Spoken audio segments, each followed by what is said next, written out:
बिस्मिल्लाहिर्रहमानिर्रहीम। Welcome back dear students.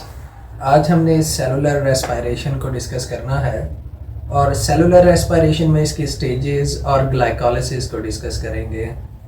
अगर stages की बात करें तो इसकी 4 स्टेजेस हैं, जिनमें सबसे पहले the first one is oxidation of pyruvate. This is the first stage of cellular respiration. उसके बाद second Calvin cycle. Calvin cycle के बाद नेक्स्ट क्रेब्स साइकिल, और क्रेब्स साइकिल के बाद जो 4th फेज है दिस इज ग्लाइकोलिसिस। और आज हमने ग्लाइकोलिसिस को डिस्कस करना है। अब glycolysis is a breakdown of glucose. Glucose की अगर ब्रेकडाउन होती है इसे हम ग्लाइकोलिसिस कहते हैं। ये ऑक्सीजन की प्रेजेंस के अंदर भी हो सकती है और एब्सेंस के अंदर भी। और याद रखिएगा जो ग्लाइकोलिसिस है ये साइटोप्लाज्म के अंदर होती है। और इसकी हम डेफिनेशन करते हैं, this is a breakdown of glucose in the presence और absence of oxygen, this is called glycolysis.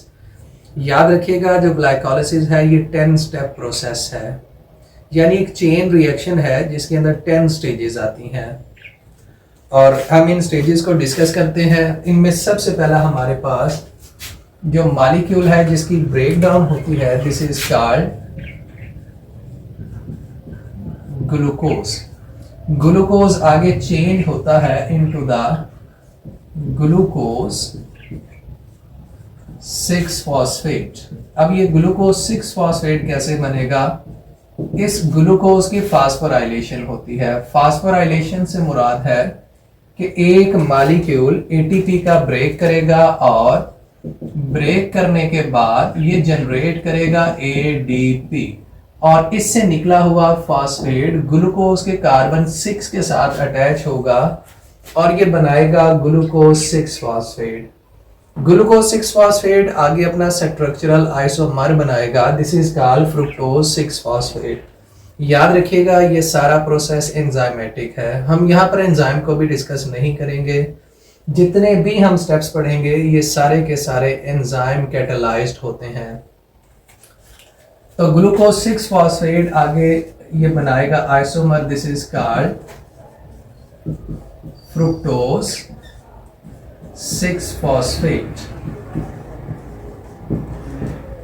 Fructose 6 phosphate की फिर फास्फोराइलेशन होती है, इसके साथ फॉस्फेट का ग्रुप अटैच होता है और ये फ्रुक्टोज 1,6 बिस फॉस्फेट बनाएगा।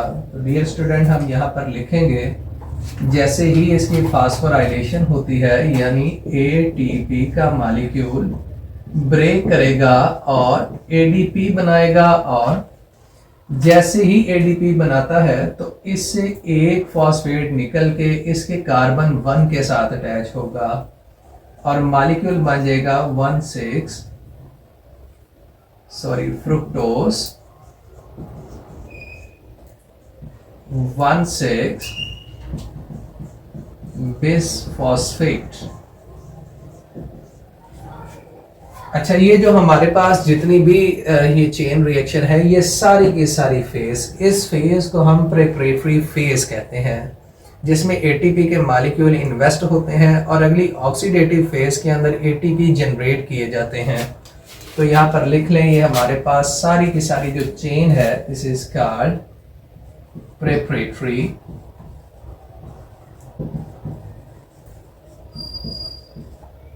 फेज।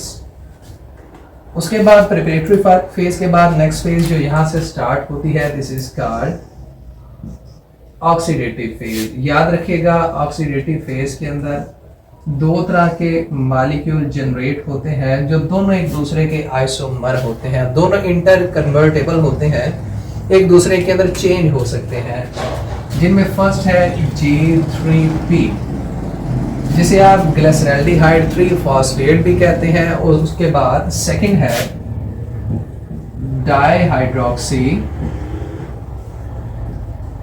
Acetone phosphate. एक G3P ग्लिसरैल्डिहाइड 3 फॉस्फेट, दोनों 3 कार्बन कंपाउंड है, और दूसरा डाइहाइड्रोक्सी एसीटोन फॉस्फेट। अब इनकी आगे ऑक्सीडेशन होती है। ऑक्सीडेशन से मुराद है इनसे H पॉजिटिव आयन रिलीज होगा, तो यहाँ पर हम लिखेंगे इन दोनों की होती है ऑक्सीडेशन।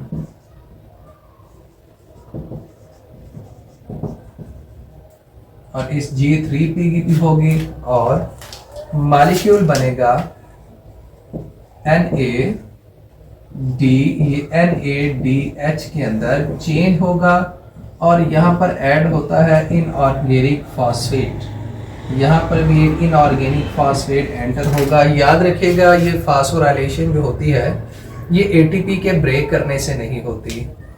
प्रिपरेटरी फेज के अंदर जो फास्फोराइलेशन हुई है इसमें एटीपी का मॉलिक्यूल ब्रेक करता है और फिर फास्फोराइलेशन होती है, लेकिन इस केस में ऐसा नहीं होता। जैसे ही इसकी ऑक्सीडेशन और फास्फोराइलेशन होती है तो ये मॉलिक्यूल जनरेट करता है 1,3-बिसफॉस्फोग्लिसरेट। तो यहाँ पर हम लिखेंगे दोनों तरफ मॉलिक्यूल बनेंगे 1,3-बिसफॉस्फोग्लिसरेट, और यहाँ पर भी बनेगा 1,3-बिसफॉस्फोग्लिसरेट। अब जैसे ही ये मॉलिक्यूल बनता है तो इसकी डीफॉस्फोराइलेशन होती है। यहाँ से एक फॉस्फेट ग्रुप को बाहर निकाल लिया जाता है, और बाहर कौन निकालेगा? हमारे पास मॉलिक्यूल ADP, ये इसके फॉस्फेट ग्रुप को लेगा और ATP की जनरेशन कर देगा। यहाँ पर भी सेम ऐसे ही होगा। ADP ये फॉस्फेट को इस्तेमाल करेगा और ATP जनरेट कर देगा, और नया बनने वाला मॉलिक्यूल हमारे पास होता है दिस इज कॉल्ड 3-फॉस्फोग्लिसरेट। उसके बाद ऊपर भी जनरेट होता है three phosphoglycerate. This is phosphorylated molecule जिसके कार्बन 3 के ऊपर फॉस्फेट का ग्रुप अटैच होता है। ये दोनों अपने आप को चेंज करते हैं, रीअरेंज करते हैं, और रीअरेंज करने के बाद ये दोनों जनरेट करते हैं 2-फॉस्फोग्लिसरेट, और नीचे भी सेम हमारे पास 2-फॉस्फोग्लिसरेट बनेगा। और इस कंपाउंड की होती है डिहाइड्रेशन, यानी यहां से वाटर का मॉलिक्यूल रिलीज होता है, और जैसे ही वाटर का मॉलिक्यूल इन दोनों से रिलीज होगा तो आगे जनरेट होता है फॉस्फोइनोल पायरोवेट।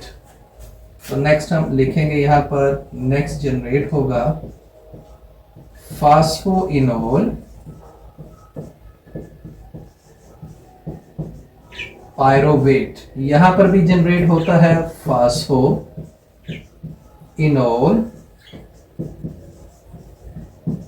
पायरोवेट, और ये फॉस्फोइनोल पायरोवेट डियर स्टूडेंट्स क्या करेगा? ये ADP को चेंज कर देगा इनटू द ATP, यानी एक मॉलिक्यूल ADP चेंज होगा इनटू द ATP। यहाँ पर भी बिल्कुल ऐसे ही होगा। ATP सिंथेसाइज करेगा और दोनों तरफ बन जाएंगे pyruvate. This is the end product of glycolysis, pyruvate.